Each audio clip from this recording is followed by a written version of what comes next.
Let's listen to what Zeke had to say about those who may say that he didn't have a very good game.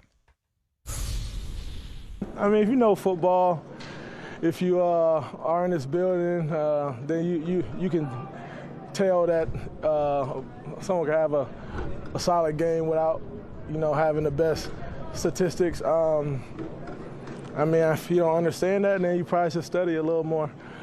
I mean, every play I'm given a job, so it's my job to do my job to the best of its ability. I take a lot of pride in just being well-rounded, being able to, do all things, and I think blitz pickup is big for a running back. You gotta keep that quarterback safe. You gotta keep him untouched, and so I mean I think that's one of the most important parts.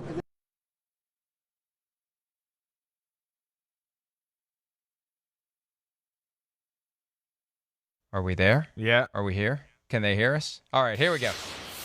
Zeke Elliott did a great job last week of blitz pickup, keeping Devin White from getting to Dak Prescott on multiple occasions. It was amazing. Yeah, the numbers weren't there because the game plan wasn't there. Whether they went into that game intending not to run the ball with that Zach Martin or it evolved that way, it became a 58-pass night, and you and I both said that that's not sustainable. At some point, they're going to have to rely on Ezekiel Elliott. At some point, they're going to play a team where they say, yeah, well, we have Zach Martin back, first of all, and second of all, we think we can run the ball. We don't have to run into Vita Vea and Ndamukong Suh and worry about the rest of those defensive players. We can gain more than 1 or 2 yards per carry. Let's run the ball. So it'll come, and I agree with Zeke. The stats don't tell the story of what the guy did. All you can do is what you're asked to do. Right. If you're not given the ball as much as you're used to, how are you going to have a bunch of yards? You're not going to – this isn't high school where you're going to have 80 yards every time you touch the football. And so you do the job that you're given, and he did that job well when it comes to blitz pickup. He's a hell of a football player, all-around football player. Never have ever doubted his courage, his toughness, anything he does. Since the day he came out of Ohio State, I remember seeing him, lead the quarterback or lead other running backs as a fullback, and he'd block the hell out of people and do things where you just go, man, he's selfless. He doesn't care. He really is an all-around great football player from that perspective. But the days of him running for 100 yards every week, no, they're over. They're over. I'm sorry. And I hate saying that. I mean, even in that little interview right there, as we sit here and watch all these great blitz pickups, I mean, he looks uncomfortable. I feel bad for him. I feel bad for all NFL running backs because they are the kings of kings when it comes to strength, power, being unbelievable power for their size. I mean, they're always have been the freakiest athletes on the field their whole life. And then they get to year 4 or 5 in the NFL and they're not the same guy anymore because they've gotten hit by 90,000 Mack trucks already and it's going downhill. And Dallas is no longer I don't think we're going to see 58 passes a game, but I don't think it's going to be around 40 every week. I can guarantee that. I don't think we're going to ever see a game where it's going to be Zeke ran 27 times today or Zeke ran 25. They're going down with those receivers and Dak Prescott.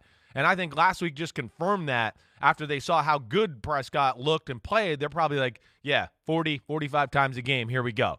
And I don't think they want to throw it 60, but I don't think we're going to ever see that Cowboys dominant offensive line run attack that we saw when they were the number 1 seed in the NFC playoffs, 4 or 5 years ago. I think those days are done. So, yeah, he's going to have to help out the team in other ways, and hopefully he'll continue to do that, and they can find some creative ways to get him the ball in space and things like that. Things like 11 that. carries for and all those sorts of things. 11 carries for 33 yards with a long of 13 against the Bucs. He had 2 receptions for 3 yards. He got down near the goal line. Remember there was that one throw that kind of carried him out of bounds when he was close to the goal line. Whoever it was that bet $75,000 on Zeke scoring a touchdown probably got very excited then. And then they tried to run it in with him and didn't make it, and that person lost their $75,000. Although if you can wager $75,000 on that prop, you've got plenty more, I hope, where that came from if you are indeed gambling responsibly. And that point about running backs, I mean, think about how it works at youth football.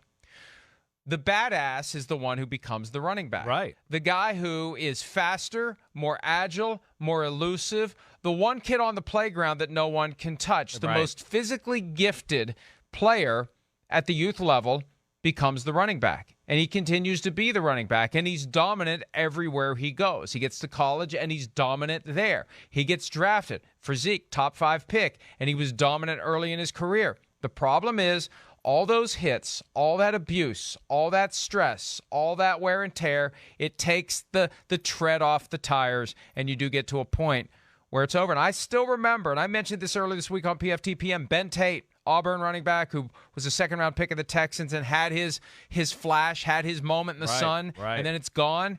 He said, if I had to do it all over again, I'd have been a safety. Yeah, right. But when you're young and you don't think – when you're young, the last thing you think when you're young is I'm at some point not going to be able to do what I currently do. That's the last thing you think. You're living your life. You're in the moment.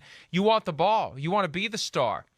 And you don't think, well, my career at the NFL level is going to be cut dramatically short, shorter than it would be if I play a different position my entire life. But that long-term view isn't anywhere near the radar screen. When you're that age, no, it's very rare. Very rare. You welcome that opportunity, unless unless you get a dad or a mom involved who understand. And see, it's so presumptuous. Think about that. Yeah, no, I know. You've got this great athlete who's 10 years old. Yeah, right. Yeah. Great athlete who's 10 years old shows up for his first day of practice. Right. And the coach is like, oh, this guy's all right. Here's our running back. And mom and dad are like, no, see, here's how it works. When Junior gets to the NFL, we don't want him to get chewed up and spit out after 5 years. We want him to have a 10-year career, so we'd rather he not be a running back. It's just, think of how ridiculous that would sound. But that's what you have to do. I know. You have to stop that train before it starts rolling. 100%. Quick note, too, here. There's actually a guy tonight who did that. And I got to kind of see it and witness it firsthand. Jabril Peppers on the New York Giants, the safety.